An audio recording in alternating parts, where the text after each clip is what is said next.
Hi friends, welcome back. In this video, we are going to see what are the various Couchbase log files available and what is the purpose of each and every log file. As you see here, this is the default directory of Couchbase log files and here are the various file names. For example, Couchbase log contains system level information, primarily the result of the shell commands. Similarly, you can find other logs and the contents of those log files. The file starting with analytics underscore contains log and trace files of the analytics service. Babysitter.log. This is a troubleshooting log for the babysitter process, which is responsible for spanning all Couchbase server processes and respanning them where necessary. For example, if you have killed indexer or CBQ processes or any other processes in Couchbase, babysitter is the process which will automatically restart those killed processes within fraction of seconds. Similarly, error.log, error level troubleshooting log for cluster management component.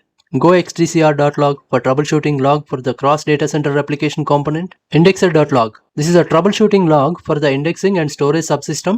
Projector.log. This is the troubleshooting log for the projector process, which is responsible for sending appropriate mutations from data nodes to index nodes. Query log, the log of the query service. So I have touched only few of the important logs. You can refer the log contents for rest of the logs as well.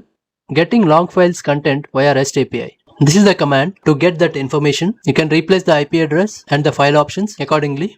We can also change the log file location. To change the default location, login as root and navigate to the directory. For example, this is the directory and edit static underscore config file and change this variable error logger mfdir and specify the desired directory and then restart the Couchbase server. Please make a note, changing the log location is not advised. Only the default log location is supported by Couchbase. That is all about various Couchbase logs. Thanks for your time. See you in the next lecture.